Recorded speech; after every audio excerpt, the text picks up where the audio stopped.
Good morning, students. Once again, welcome in DSS online classes. This is Siyada, and today we are going to conclude civics chapter 2, constitutional design. And our today's topic is guiding values of the Indian Constitution. To understand the guiding values of our Constitution, we have to understand the overall philosophy of what our Constitution is all about. We can do this by two ways. First, by reading the views of some of our major leaders who took part in freedom fighting, and second, philosophy of the Constitution. इन दो माध्यमों से हम भारतीय संविधान के जो guiding values हैं, जिन मूल्यों के आधार पर भारतीय संविधान का निर्माण किया गया, इसको हम जान सकते हैं. First leader Mahatma Gandhi, who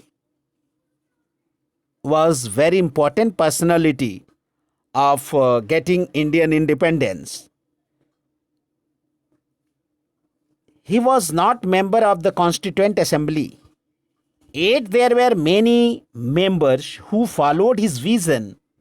Years ago, writing in his magazine Young India in 1931, he had spelled out what he wanted the Constitution to do.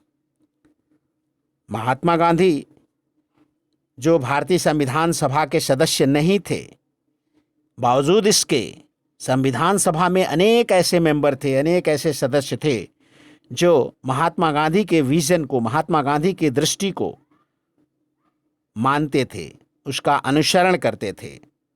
सालों पहले गांधी जी ने अपने मैगजीन यंग इंडिया इन 1931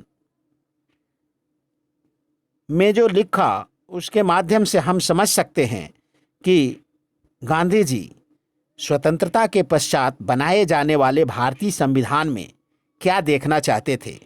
इसको हम उस मैगजीन के माध्यम से समझ सकते हैं. Second Indian leader doctor B.R. Ambedkar, doctor Bhim Rao Ambedkar.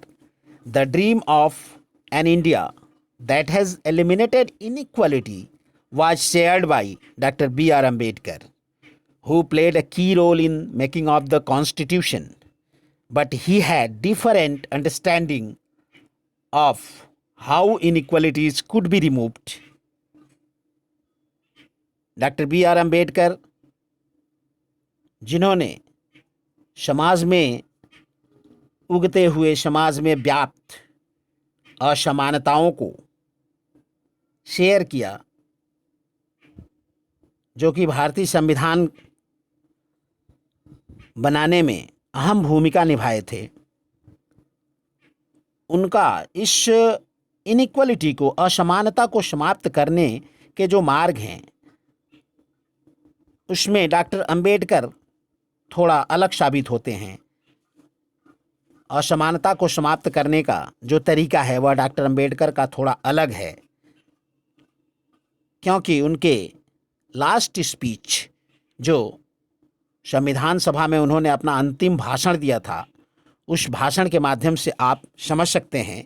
In his concluding speech in constituent assembly, doctor Ambedkar said on 26 January 1950, we are going to enter a life of contradiction.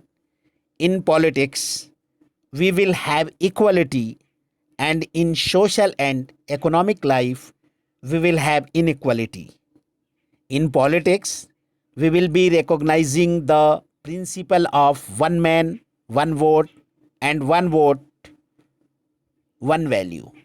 In our social and economic life, we shall, by reason of our social and economic structure, continue to deny the principle of one man, one value.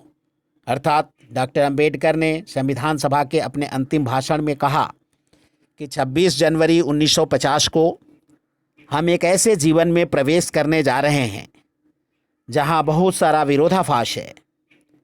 राजनीति में, politics में तो हम समानता हासिल करने जा रहे हैं, लेकिन वहीं सोशल एंड इकोनॉमिकल लाइफ में, सामाजिक और आर्थिक जीवन में हमारे पास असमानता ही रहेगा।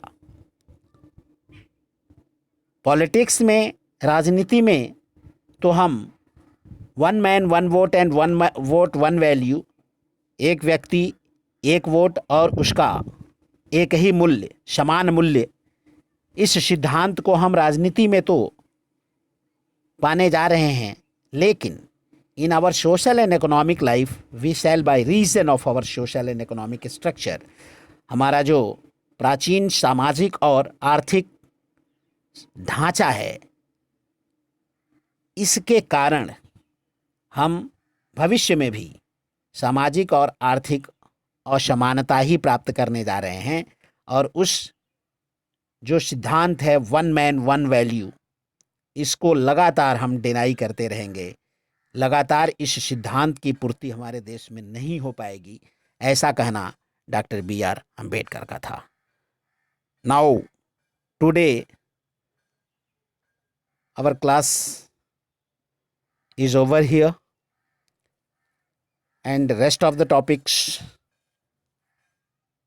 we will study in next video. Thank you.